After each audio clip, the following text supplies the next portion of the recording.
Hello मेरे प्यारे बच्चों, आज करेंगे एटॉमिक स्ट्रक्चर के कुछ एमसीक्यूज। तो पहला क्वेश्चन देखिए, the ratio of ionization energy of hydrogen and beryllium 3 positive is. तो हमें रेशो निकालनी है आयनाइजेशन एनर्जी की। आप देख सकते हैं हाइड्रोजन भी 1 इलेक्ट्रॉन स्पीशीज़ है, बेरिलियम का एटॉमिक नंबर 4 है, अगर 3 पॉजिटिव लें तो वो भी 1 इलेक्ट्रॉन स्पीशीज़ है। तो हमारे पास 1 इलेक्ट्रॉन स्पीशीज़ जो बोहर ने दी थी उसके लिए आयनाइजेशन एनर्जी का फॉर्मूला क्या है? Ionization energy of hydrogen like elements, hydrogen like मतलब कौन से? 1 electron species is equal to ionization energy of hydrogen into Z square. तो अगर मुझे आयनाइजेशन एनर्जी की रेशो निकालनी है, किसकी? हाइड्रोजन की और बेरिलियम की।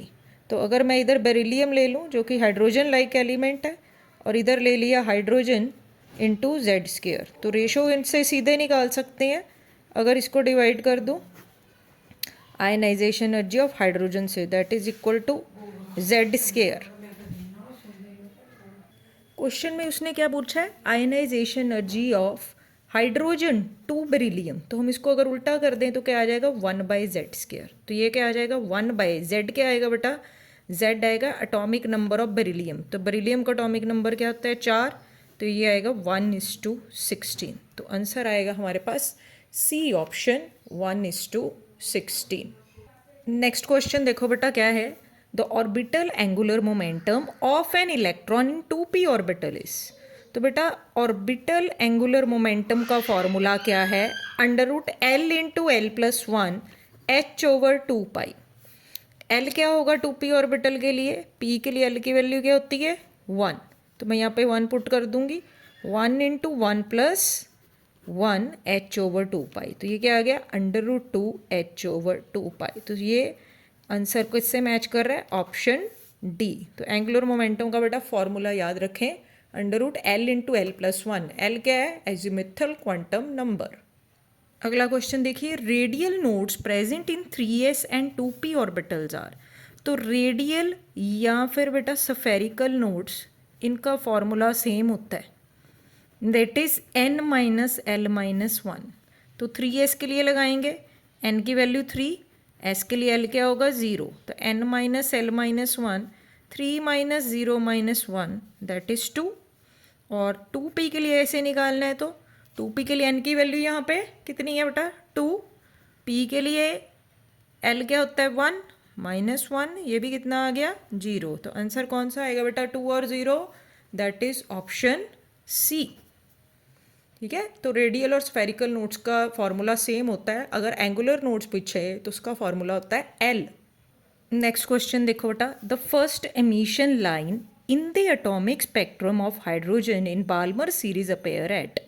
तो हमने निकालनी है एमिशन लाइन। जब इलेक्ट्रॉन हायर लेवल से लोअर लेवल में आता है तो एनर्जी जो इमिट होती है उसको बोलते हैं एमिशन लाइन। तब एक लाइन हमें स्पेक्ट्रम में दिखाई देगी फॉर वन जंप। तो उसने बोला है बाल्मर सीरीज़ की पहली लाइन। तो बाल्मर सीरीज़ के लिए n1 क्या होगा? इट विल बी 2, क्योंकि सेकंड नंबर पे आती है और पहली लाइन है। तो पहली लाइन मतलब इसका पहला नंबर इसके बाद का वो आएगा 3। अब हमें फॉर्मूला पता है, उसने पूछी है एमिशन लाइन, सेंटीमीटर इनवर्स से पता चल जाएगा। ये वेव नंबर पूछा है, तो वेव नंबर क्या आएगा? RZ square. फॉर्मूला लिख रहे हैं हम 1/n1 square minus 1/n2 square. तो ये हमारे पास फॉर्मूला आ गया। ऑप्शंस में दिख रहा है R वैसे ही है राइडबर्ग कांस्टेंट, तो उसको मत छेड़ो। Z is atomic number, hydrogen का एटॉमिक नंबर 1 है। N1 तो पहली एमिशन लाइन है, तो N1 क्या लिया हमने? 2 का स्क्वायर माइनस यहाँ पे क्या आएगा? 3 का स्क्वायर। वैल्यूज़ भर दी N1 N2 की। इसको सॉल्व कर लेंगे, R वैसे ही रहेगा 1/4 माइनस 1/9। एलसीएम आ गया बेटा 36। तो 9 माइनस यहाँ पे क्या आएगा? 4। तो आंसर क्या आया? 5R/36। वेव नंबर के यूनिट है सब में सेंटीमीटर इनवर्स। कभी ना पता चले कि क्या फाइंड करना है तो यूनिट से पहचान सकते हैं। Centimetre inverse is wave number unit. तो आंसर क्या बनेगा बेटा? Option number C. Next question देखो बेटा, if the de Broglie wavelength of fourth orbit of hydrogen atom is given. Wavelength दी है, हमने निकालना है सरकमफ्रेंस। तो हमने पढ़ रखा है कि जो सरकमफ्रेंस है, जिसमें सरकमफ्रेंस क्या है? जहाँ पे इलेक्ट्रॉन घूम रहा है, ठीक है, ये सर्कल, सर्कल का सरकमफ्रेंस क्या होता है? 2πr। ये कितनी वेव्स प्रोड्यूस कर सकता है, N lambda, N number of waves produce होंगी। तो यहाँ से उसने सरकमफ्रेंस सीधे सीधे पूछा है, तो वो किसके बराबर है, एन लेमडा।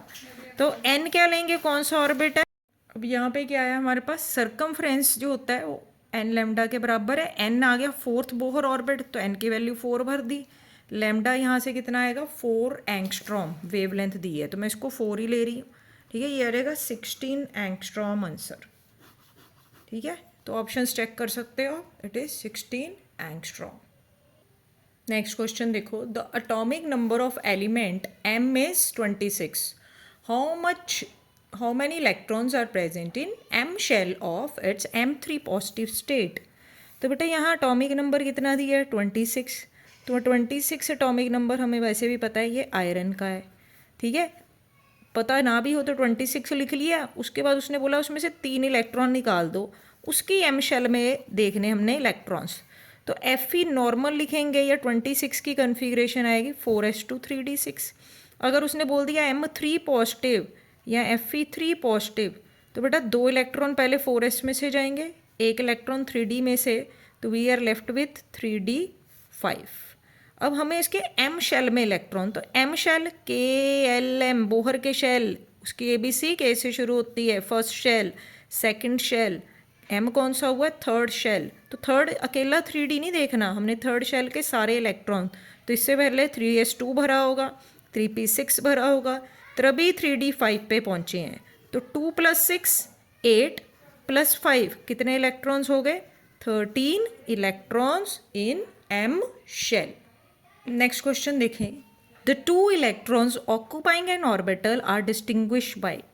जैसे मैं ले लूँ 3s, 3s का ऑर्बिटल बना दिया, इसमें मैंने 2 इलेक्ट्रॉन भर दिए। अगर मैं यहाँ पे क्वांटम नंबर देखूँ किससे मैं दोनों को डिस्टिंग्विश कर सकती हूँ, पहले इलेक्ट्रॉन के लिए n की वैल्यू कितनी रहेगी, 3। दूसरे इलेक्ट्रॉन के लिए भी n की वैल्यू 3। l की वैल्यू s है तो 0 रहेगा, m की वैल्यू भी 0 रहेगी क्योंकि l 0 है।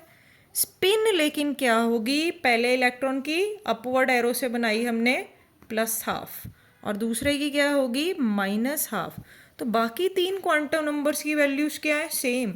सिर्फ किसकी डिफरेंट है बेटा, स्पिन क्वांटम नंबर की डिफरेंट वैल्यू है। दैट मीन्स स्पिन से हम 2 इलेक्ट्रॉन्स में डिस्टिंग्विश या डिफरेंस कर सकते हैं। तो आंसर क्या आएगा बेटा, D option, spin quantum number.